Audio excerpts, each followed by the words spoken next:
What's up, YouTube family? Welcome to the channel. Make sure you subscribe, share, and like this video. And your comment is very important. Make sure you leave your comment in the comment section because we all have been waiting for this trial to take effect for about 3 decades now. So the Tupac Murder Trial have begun this week. The courtroom takes center stage as witnesses step forward in the Tupac Murder Trial, sharing what they know about the events surrounding the legendary rapper's death. Their testimony could shed new light on a case that has remained one of hip-hop's biggest mysteries for about 3 decades.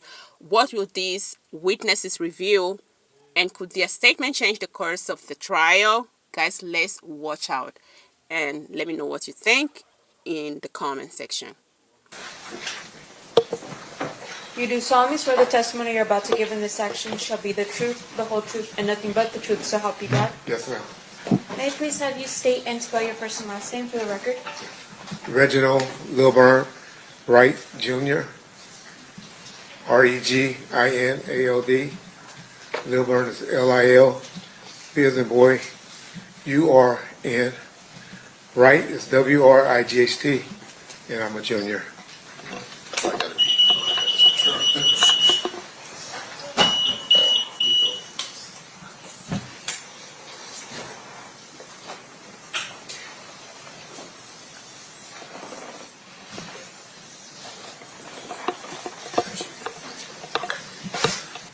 Were you familiar with a gang called the Southside Compton Crips?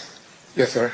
How were you familiar with the Southside Compton Crips? Well, growing up in the city of Compton, we all played sports together and heard of them when I was playing at Kelly Park, baseball, Little League baseball at Compton Northern. And then my time in '85 as a jailer, and then working the streets of Compton as a police officer from 1889. Were you familiar with somebody by the name that went by the moniker Keefe D? Well, heard of him. Had no personal interactions with him at that point, especially in law enforcement. Heard of him, knew of him, but I had no personal contact with Keefe at that time. So he was somebody that was on your radar, even though you had never met him or any had personal interaction with him. Heard of him. He was mainly known as at one point he was known as a crackhead.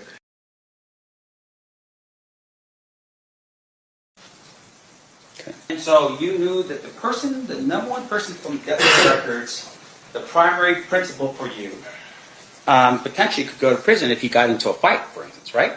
Correct.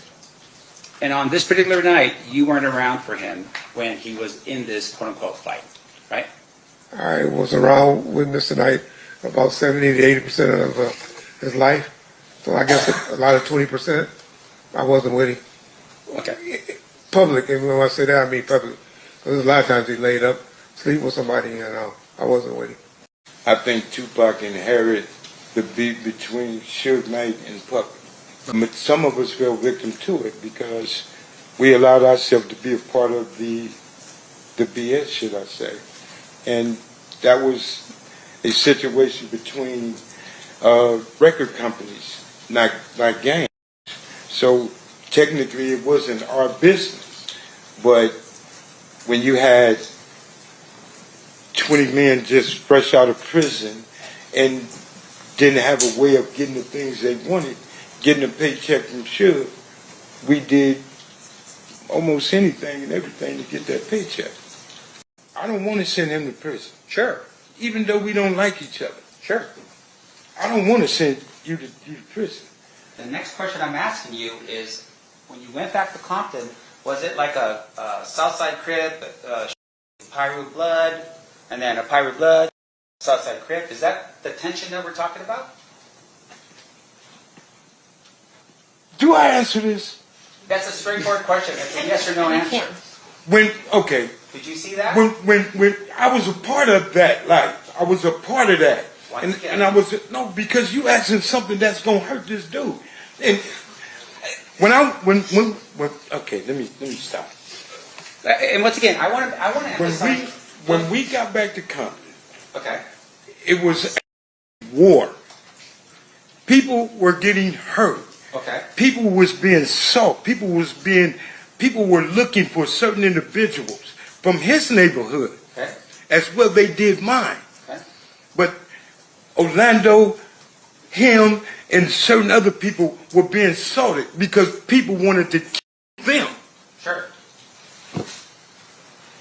Were they the only ones that they wanted to? I'm not the only one up in here.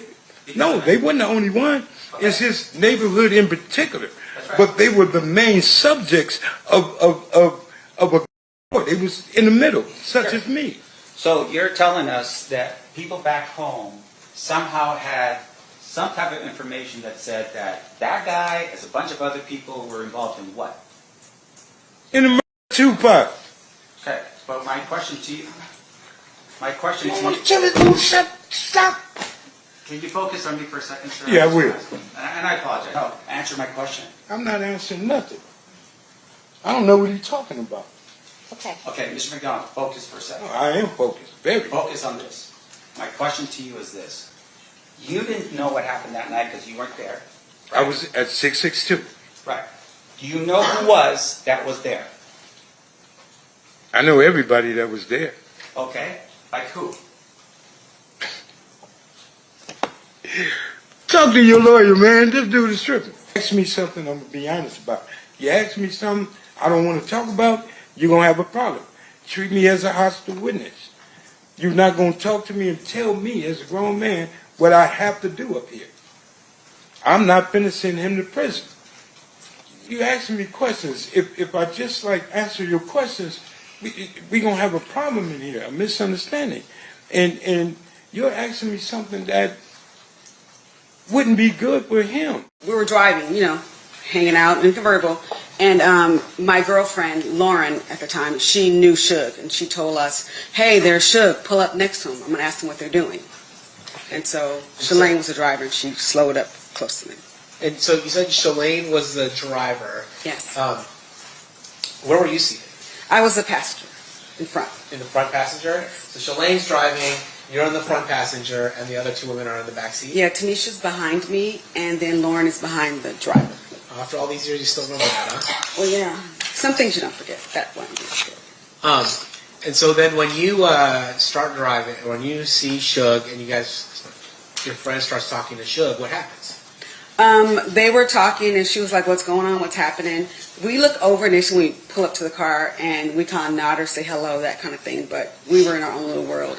While she was talking to him, he said, hey, we're all going to the club. Why don't you follow us? Get behind us. You can go with us. And so that was decided we'll go there first and see what's happening before we go anywhere else. So do you follow, do you remember who's driving and who's in the passenger side? Suge was driving and Tupac was in the passenger seat. Is this kind of the way they looked Yeah, that night? that was just like this. And so, so you decided to follow Suge and Tupac to the club? Mm-hmm. Is that a yes? Yes, I'm so sorry, yes. That's okay. And so, do you recall the name of that club? It was an area code, so I remember it was 662 or 702, but now I know it's 662. While you're waiting at that light, does anything happen? Well, me and Shalane were going to change seats. I was going to drive. I'm the more aggressive driver, and after what, she was nervous with them coming back in front of us so much. So me and Shalane were literally head down, taking our seatbelts off when we heard the gunshots, when all hell broke loose. And to be fair, you didn't see those gunshots. No. And then what do you do when you hear the gunshots? I freak out, and I scream, what the hell? I said, what the hell? And then Shalane is kind of half up, half down, and so I grab her head to bring her down. And I was like, what the hell is going on? And then she has her hand on the wheel, but she's like frozen. And so I don't remember how many gunshots there were, honestly. But I know I put the car in drive, and I told her to get the hell out of there and drive.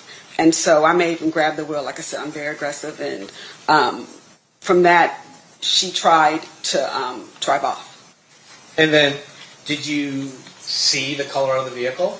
Yeah, so we almost hit the car. When we were trying to drive off, there was a car in that last lane, that was the turning lane, and it was a white four-door. Can't tell you what kind, but I just know it was like white-ish. And we almost hit it when we were trying to get away. Guys, leave your thoughts in the comment section about this trial so far. I believe so many witnesses or many more witnesses will be coming to testify of what they know, of what they saw during the day Tupac was shot and killed. The thing is, everybody's looking for a closure because this case has been overdue. It's been 3 decades unresolved case, so we need a closure. Everybody needs a closure. Every fan, every lover of Tupac music needs a closure to this case, and we are hoping to see that. Guys, let me know what you think in the comment section, and please subscribe, share, and like this video.